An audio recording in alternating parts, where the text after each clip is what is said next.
A man had a fig tree planted in his vineyard, and he came looking for fruit on it, and found none. So he said to the gardener, "See here, for 3 years I have come looking for fruit on this fig tree, and still I find none. Cut it down. Why should it be wasting the soil?" He replied, "Sir, let it alone for 1 more year until I dig around it and put manure on it. If it bears fruit next year, well and good. But if not, you can cut it down." The Gospel of the Lord. Praise to you, O Christ. Please be seated.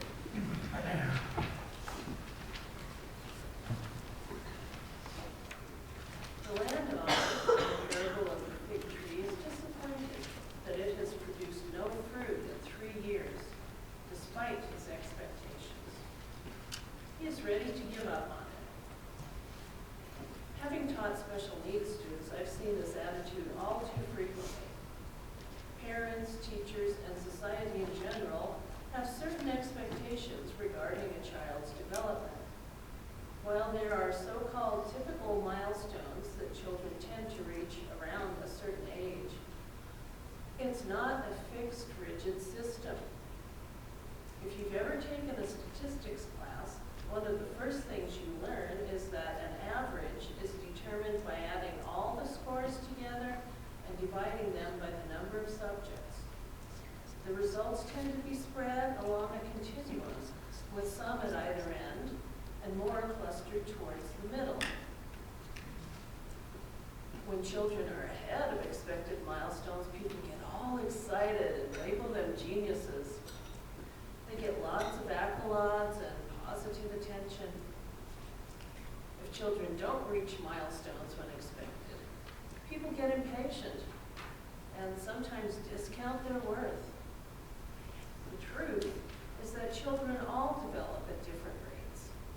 In order to succeed, some may require adaptations or a different approach to learning and teaching. Some may excel in one area but struggle in another. That's not unusual. It's rare that a child is a genius at every subject.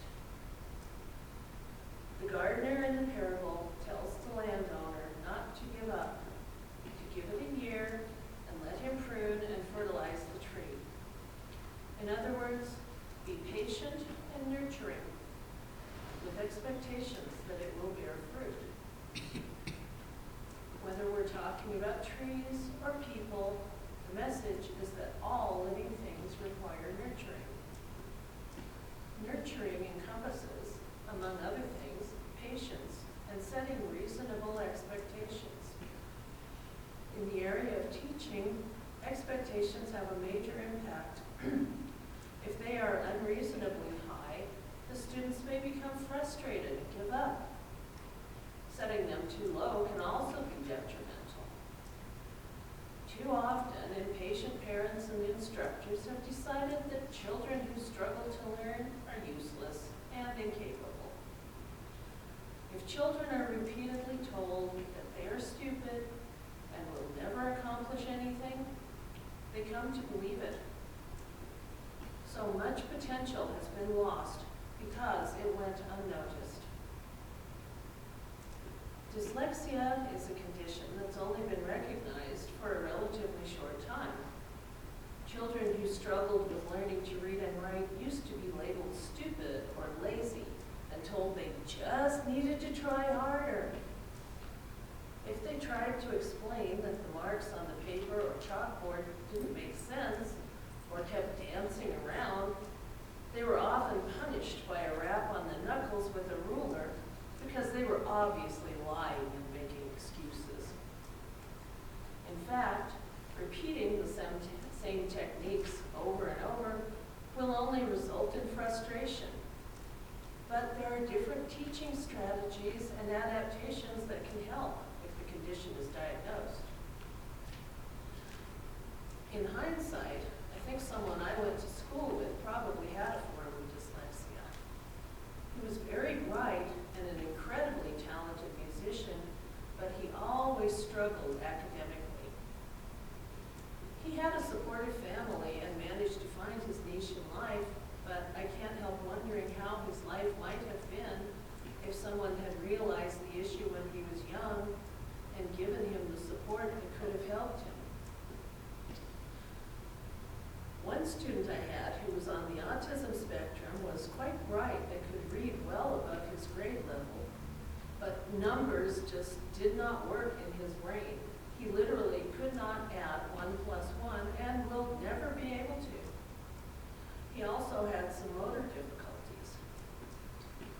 His parents, especially his father, understood that and worked with teachers and therapists to help him succeed.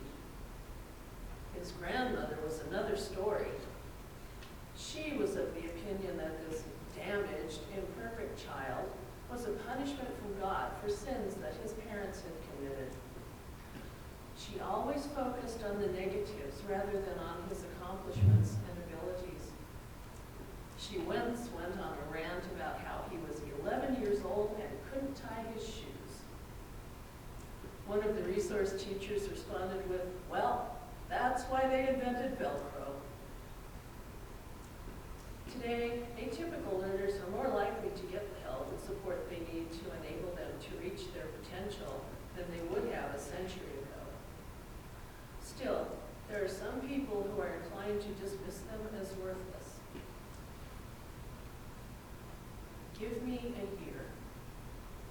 That's what the gardener asks. 1 year to bring the fig tree to its highest potential. Give it another chance. The Bible is full of stories in which God is convinced to offer another chance. There are more stories about mercy than there are about vengeance, but some people are obsessed with the idea of vengeance and punishment. The world would be a better place, more pleasing to God, if everyone focused on the positive. If we all nurture and support each other, if we focus on strengths and accept each other's differences, we can grow toward what we are meant to be.